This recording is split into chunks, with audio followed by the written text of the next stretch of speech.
sejahat-jahatnya mungkin dikatakan Pak Harto itu jahat, tapi ini lebih jahat.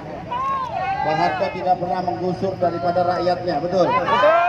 Ini kejadian amat dahsyat.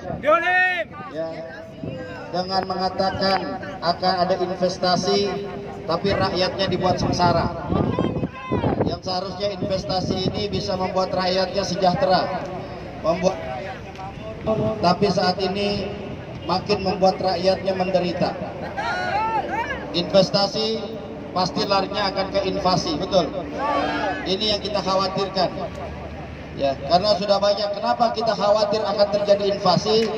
Karena sudah hampir jutaan TKA Cina yang datang ke Indonesia.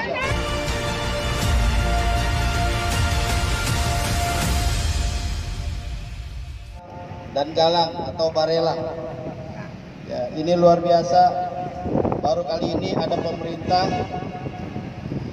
yang mengintimidasi rakyatnya sendiri. Ya, sejahat-jahatnya mungkin dikatakan Pak Harto itu jahat, tapi ini lebih jahat. Pak Harto tidak pernah menggusur daripada rakyatnya, betul? Betul. Ini kejadian amat dahsyat. Ya, dengan mengatakan akan ada investasi, tapi rakyatnya dibuat sengsara. Yang seharusnya investasi ini bisa membuat rakyatnya sejahtera, tapi saat ini makin membuat rakyatnya menderita. Investasi pasti larinya akan ke invasi, betul? Ini yang kita khawatirkan. Ya, karena sudah banyak. Kenapa kita khawatir akan terjadi invasi? Karena sudah hampir jutaan TKA Cina yang datang ke Indonesia. Bagaimana di Morowali, bagaimana di Pandeglang, bagaimana di Jasinga, bagaimana di Sulawesi Selatan dan lain sebagainya. Mereka sudah datang ke Indonesia. Mungkin mereka adalah tentara-tentara Cina yang sengaja dikirim ke Indonesia menjadi buruh di sini, betul? Buruh di sini gajinya teramat kecil, tapi bagi TKA Cina buruh gajinya teramat besar. Ini ketidakadilan bagi rakyatnya sendiri. Maka dari itu, kalau ada yang mengatakan saat ini bajingan yang hanya mementingkan kepentingan rakyat bangsa lain, maka jangan marah dikatakan bajingan. Kenapa? Yang memang begitu. Seharusnya pemerintah ini bisa memberikan kesejahteraan rakyatnya, bukan malah menyengsarakan rakyatnya, bukan mengintimidasi rakyatnya dengan janji akan dikasih tanah 500 meter dan dengan tipe berapa 78 atau 45, betul? Kalau itu sebuah janji-janji palsu. Kenapa? Sampai detik ini saja SMK belum kedengeran. Sampai saat ini SMK belum kelihatan. Bagaimana yang 500 meter, betul nggak? Kita dengarnya enak, dengar janjinya enak. Ketika yang ngomong janji itu bikin kita enek. Kenapa bikin kita enek? Nggak ada yang terrealisasi.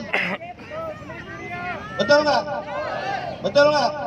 Siap kompak, siap bersatu, siap bela saudara kita di Rempang. Takbir. Sekali lagi aparat, mereka adalah saudara-saudaramu. Mereka bukan musuhmu. Mereka hanya ingin mempertahankan hak-hak mereka. Hak-hak mereka yang sudah mereka tempati ratusan tahun.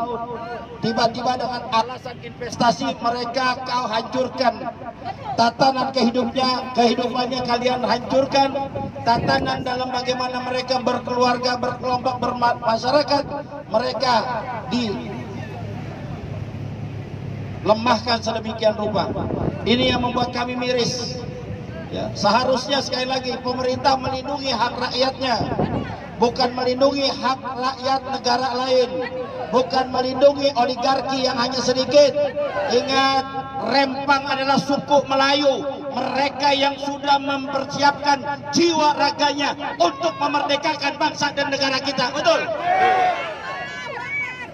Mereka ini jiwa pejuang, bukan jiwa pecundang, bukan jiwa pengkhianat, bukan jiwa komunis. Mereka jiwa pejuang yang sudah memperjuangkan bangsa dan negara ini sebelum kita ini lahir. Jadi nggak ada alasan Pemerintah ini dengan seenaknya, dengan alasan investasi dan lain sebagainya. Nggak ada alasan. Pemerintah ini membodohi rakyatnya terus, mau sampai kapan? Sekali lagi, jabatan Anda hanya sementara, kekuasaan Anda hanya sementara, tapi rakyat ada di situ selamanya. Apakah kalian ingin menjadi musuh rakyat selamanya? Kalau ingin kalian menjadi musuh rakyat selamanya, maka bikin oposisi kepada rakyat, maka rakyat akan siap bergerak untuk melawan kalian. Takbir. Allahu Akbar. Ya, sekali lagi, kita sedih sebetulnya. Ya, ketika ada aparat dengan rakyat diadu domba, sedih kita. Atau kami harus berhadapan dengan adik-adik kita. Ini saya anggap sebagai adik-adik kita nih.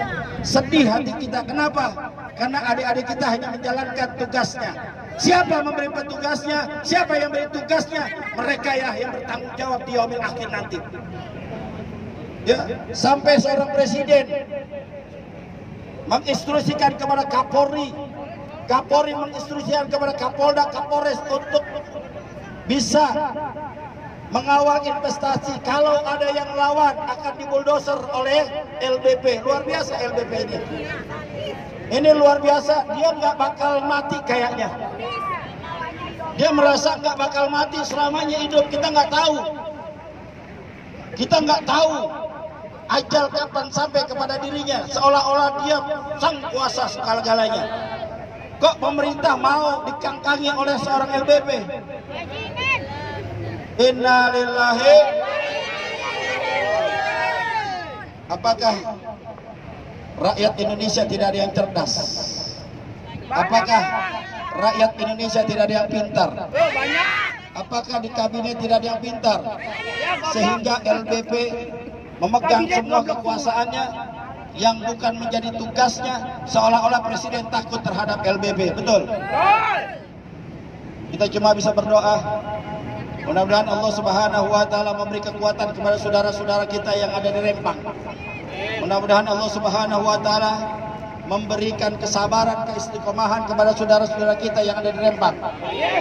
Kita hanya berdoa, mudah-mudahan Allah Subhanahu wa taala memberikan kepada kita pemimpin yang jujur, pemimpin yang adil, pemimpin yang istiqomah, pemimpin yang sayang kepada rakyatnya sendiri, bukan sayang kepada rakyat bangsa lain.